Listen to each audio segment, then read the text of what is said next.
For many years there was one franchise that immediately jumped into your head when you thought about skating games: the Tony Hawk's Pro Skater series. There was no other way around it if you like skateboarding, but with each game it got more crazy and got further away from the actual skateboarding part, till finally a worthy opponent appeared: Skate.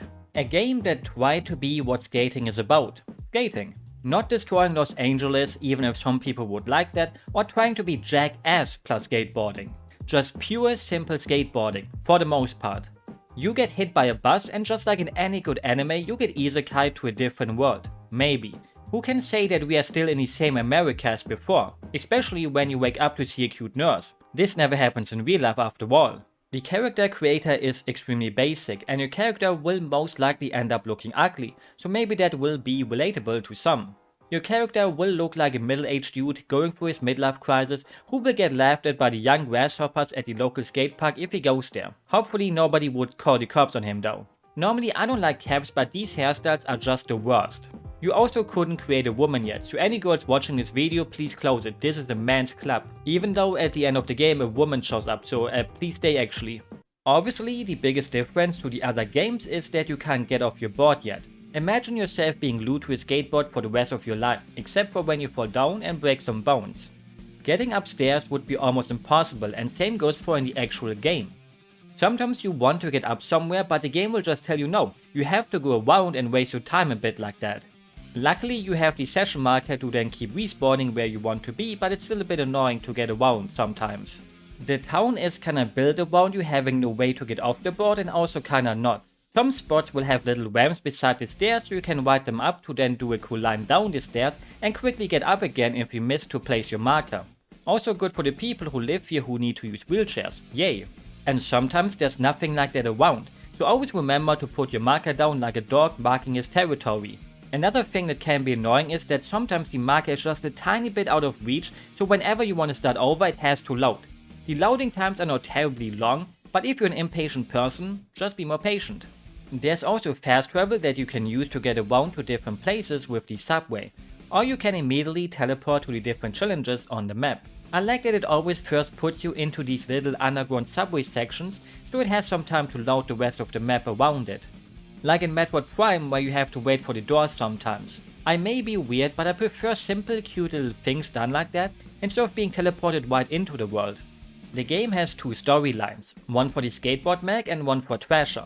The skateboard mag is mostly normal things where you're not doing anything too out of the ordinary that wouldn't also exist in real life.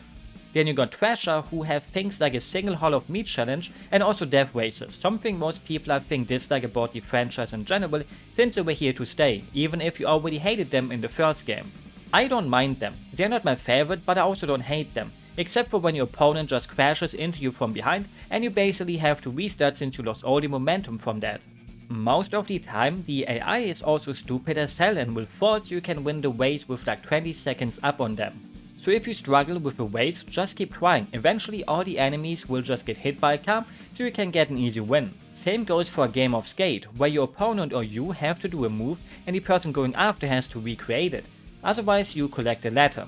Unlike in the Tony Hawk games, collecting them here is a bad thing, if you have them all, you lose. To me, they always felt a bit random with how you have to hope your opponent fucks it up. You can do a hard trick and they land it, you can do a simple trick and they fail it. You can also see how the game controls. You don't really press buttons to do tricks like in most of the other skateboard games, you do them with your right analog stick. Pull it back and up to do a simple ollie, pull it up and down to do a nollie, and just go crazy with the stick to see what happens when you do. It may feel a bit intimidating at first or when watching it, because there's so many tricks in the game, so it feels a bit like a fighting game. A simple one like Smash, before Ultimate added some of those moves too kinda. Learning a combo in those is like damn, that looks scary to me. Eventually, you learn how to do most of the basic tricks just by muscle memory. But the good thing is, you don't need to really. Obviously, if you want to do a super cool online video with your tricks and upload it to impress people, you want to do something impressive, so you look up the coolest tricks and learn them all. But what I love about Skate is that you're not needed to become a total pro at it. Despite playing the games lots, I still am pretty bad at them, I think, but I just love playing them. And yes, I'm a pusher. I know you basically reach the max speed after like 3 pushes, but I just enjoy pushing the board. You will probably want to punch me in the throat when seeing me push sometimes when it's not really needed. It strikes a perfect balance between arcade and simulation for me, and also for most people out there who are not too much into skateboarding. I tried it when I was younger and I wasn't great at it. Same probably goes for you too. Or maybe you are a pro at skating, or you never tried. Other realistic skating games like Skater XL and Session nowadays kinda require basic understanding where to put your feet for specific tricks and things like that, which locks many people out, and that's fine. Not everything should be made for everyone. If you really want to get into those, prepare yourself for them, otherwise you will get hurt. Skate is different though, despite still feeling realistic.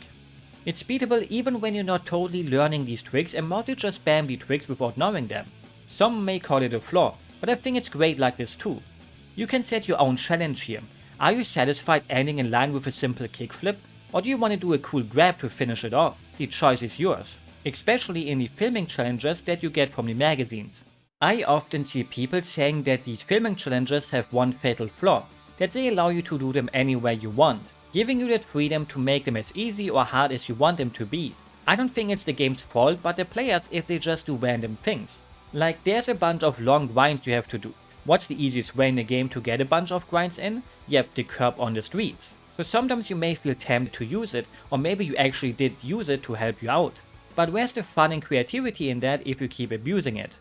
Don't you want to impress your sponsors and fans? Why not give them a real tape, not some cheese video when the people are maybe even lactose intolerant? That's where these challenges really shine for me. Finding a cool spot and thinking, why not do one of the films here? I found a spot here and thought, hey, this could work well for the grinding. So I tried over and over to make it work while my PlayStation 3 was dying and the FPS went lower and lower somehow, and I realized I couldn't quite manage to do it here. Totally not a skill issue, it's the console's fault. I don't know if the 360 version runs more smooth, but just playing on an emulator if possible. Maybe the age of my PlayStation 3 is finally showing, just like my own. And yes, the video may be 60 FPS because I'm too lazy to always switch my record settings around depending on the game and stuff, but it runs at 30 FPS. Sometimes way lower than that. My capture card can only do 30 FPS anyways, I should upgrade it. So I went around the corner and found another cool line to try it with. Didn't quite work again because I swear the frame rate around here just tanked all the time. You can see it in the footage how unsmooth it became at points. So then I just decided to do the challenge down here instead. But I had fun just trying and trying to make it work. Did I waste 1 hour of my precious time in my life on this filming challenge? Yeah, but I had fun doing it. So was it really a waste? But there are some filming challenges that made me think it was intended to be doing them in a more cheesy way, especially the treasure ones with power slides. There's probably good locations to do them with tons of grindable things around like the car park, but here I also use the curb strategy. So I will let you call me a hypocrite. This was the only one I did that way though. Aside from that, there's also pro challenges where pro tells you to do something and well, you better do it since they're fun. You unlock them as playable characters and their gear by doing so. But I have to ask, who would want to play as anyone but yourself? I never even touched free skate mode really. Great for people who want to be different people though. But be confident in yourself, you are great. I think, I suppose. Enjoy these empty words from a random person on the internet.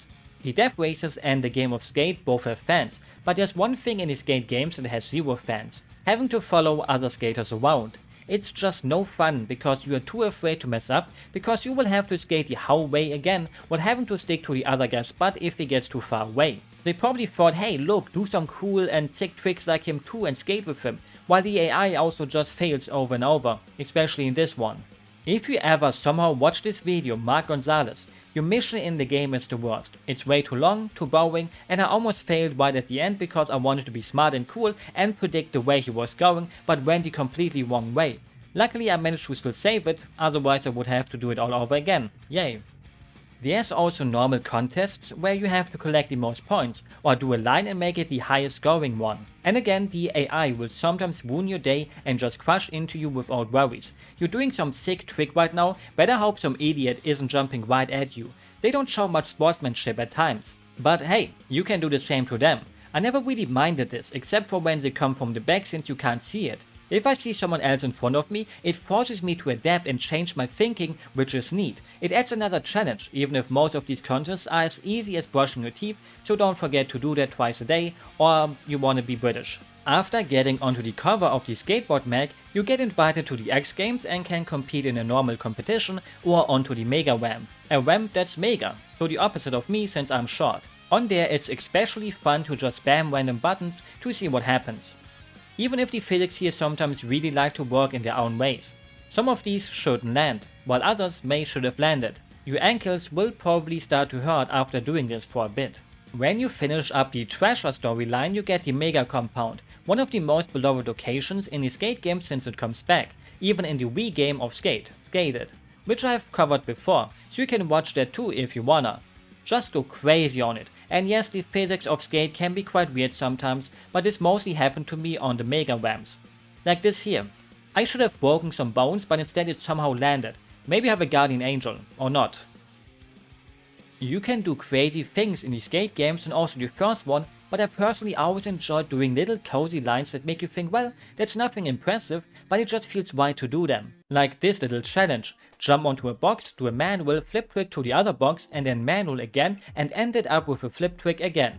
So simple, yet so satisfying to pull it off. These kind of challenges are just my favorite, they make me feel like a real skater. Same with the only spot places. Landmarks that were basically perfectly made to skate on them. The same thinking also applies to them. Wanna do it simple and keep it realistic? Something that would be possible in real life, or do things that really would break your body down if you try to do them too often, and those are fun too. It's just so nice that you can go crazy, or can stay grounded depending on what you prefer to play with. Try to test your limits or just give yourself the challenge of trying to be the most realistic. In the end, it's still just so impressive how they managed to make a game this great on their first try with such a fairly complex new way to control it. Going back to Tony Hawk's 1 and 2 can be rough if you were already used to 3 and 4 or the Underground games since you got the whole arsenal in those games. In 1 you couldn't do manuals, then in 2 they added those but you couldn't revert and things like that. They're still fun in their own rights, but you will miss some of the new additions. In Skate 1 you won't feel that way. Maybe you will miss some little things like the dark slides from 3, but overall you will play it and it will just click without missing anything too much. Except for getting off your board, but it's obvious. There's also a replay editor to make your tricks look even cooler, but I never really bothered with it.